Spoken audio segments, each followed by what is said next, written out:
સુરત શહેર ક્રાઇમ બ્રાન્ચની anti extortion ટીમે જ્વેલર્સની દુકાનમાં 1.5 ફૂટનું બાકોરું પાડી ચોરી કરી નાસી છૂટતી એક ગેંગના 3 સભ્યોને ઝડપી પાડ્યા છે.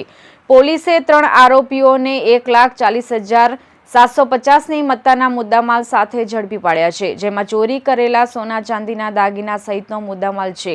આ કાર્યવાહીથી પાંડેસરા અને ગાંધીધામના અંજાર પોલીસ સ્ટેશનમાં નોંધાયેલા ગરફોડ ચોરીના ગુનાનો પર્દાફાશ થયો છે. ક્રાઇમ બ્રાન્ચની ટીમે આરોપીઓની સઘન પૂછપરછ કરતા ચોરીની મોડસ ઓપરેન્ડીનો ખુલાસો થયો.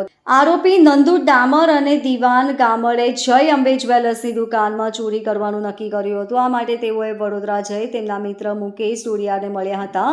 મુકેશે રાજસ્થાનમાં રહેતા તેના મિત્ર મનરાજનો સંપર્ક કર્યો હતો અને તેણે સુરત ચોરી અંગે જાણ કરી હતી.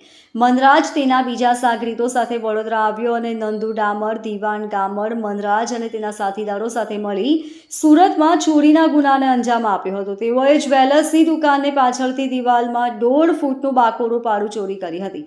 ચોરેલા દાગીના તેઓએ સરખે હિસ્સે વહેંચી લીધા હતા. આ ઉપરાંત નંદુ ડામર અને દિવાન ગામડે અગાઉ ગાંધીધામ, અંજાર ખાતે મજૂરી કામ કરી ચૂક્યા હોવાથી તેઓએ ત્યાં પણ ઘરફોડ ચોરી કરવાનું નક્કી કર્યું હતું. અંજારના શાંતિધામ બજારમાં આવેલી ગાયત્રી જ્વેલર્સની દુકાનમાં પતરા તોડી સોના ચાંદીના દાગીનાની ચોરી કરી હતી.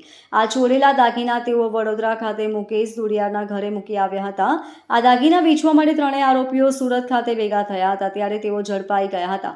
ક્રાઇમ બ્રાન્ચે ગુપ્ત બાતમીના આધારે સુરત રેલવે સ્ટેશન નજીક આવેલા લંબે રોડ ગરનાળા પાસેથી આરોપીઓ નંદુ ડામર, દિવાન ગામર, મુકેશ ડોડિયાને ઝડપી લીધા હતા. આ 3 આરોપીઓ મધ્યપ્રદેશના મૂળ વતની છે.